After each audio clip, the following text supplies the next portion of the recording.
শুধু বয়স দিয়ে প্রতিভাকে মাপা যায় না, নিজেদের বাঁধা ধরা ফ্রেম ভেঙে নিজের মেধা আর পরিশ্রম দিয়ে নতুন দৃষ্টান্ত স্থাপন করলেন বাঁকুড়ার সোমা চৌনি।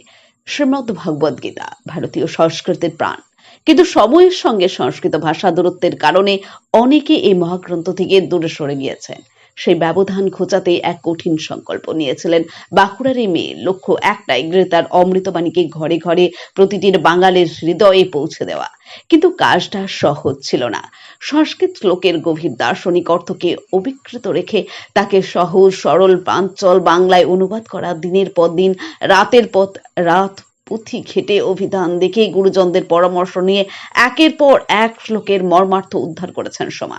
তার এই নিষ্ঠা ও সাধনা নজর এড়ায়নি দেশের ইতিমধ্যেই সর্বকনিষ্ঠা বাঙালি হিসাবে নিজের নাম ইন্ডিয়া বুক অফ রেকর্ডস এর অন্তর্গত করেছেন এবং ন্যাশনাল বুক অফ রেকর্ডস কর্তৃপক্ষের তরফে বিশেষ স্বীকৃতি পেয়েছেন তিনি। আর এবার রাজ্য স্তরে মিলল বড় সম্মান, তার উঠে এলো তার হাতে বঙ্গ প্রতিভা সম্মান।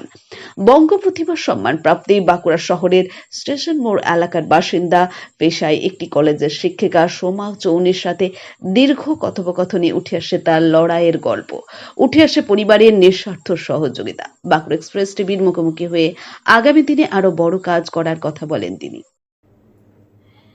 শ্রীমদ্ ভগবদ গীতায় এমন কোনো কিছু ঘটনা আছে বা কিছু আমাদের সমস্ত কিছু ফলো করা উচিত। তার মধ্যে একটা ঘটনা যেটা আমাদের সকলের ক্ষেত্রে প্রযোজ্য হয় বা যেটা খুবই ইন্টারেস্টিং, সেটা আমার মনে হচ্ছে যে প্রথমে ভগবান শ্রীকৃষ্ণ প্রথম থেকে কিন্তু শেষ অবধি অর্জুনকে তার উপদেশ দিল বা যে গোপনীয় জ্ঞান সেটা প্রদান করলো।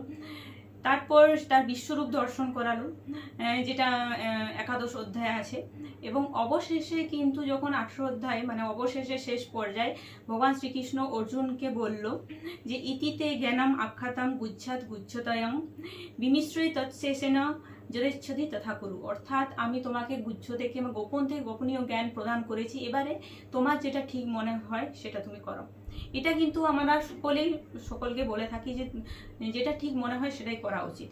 কিন্তু যদি অনেকে আছে সে ঠিক মনে করলেও নিজের ঠিকটা সে বুঝতে পারে না বা সে ডিসাইড করতে পারে না কি করা কর্তব্য বা কোনটা করণীয় কোনটা অকরণীয়।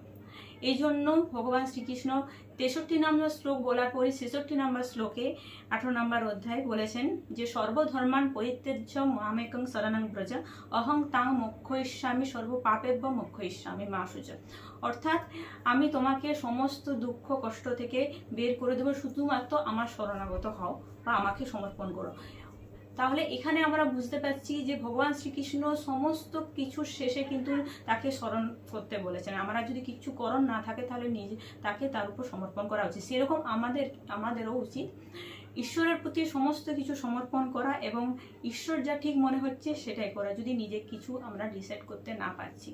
এখানে অনেক শ্লোক আছে গীতাতে, খুবই সহজ সরল ভাষায় লেখা আছে। আপনারা সেটা অবশ্যই পড়বেন এবং নিশ্চয়ই কি করণীয় বা কি করণীয় নয় সেটা হওয়ার পর ঈশ্বরকে সমর্পণ করা আমাদের ধর্ম।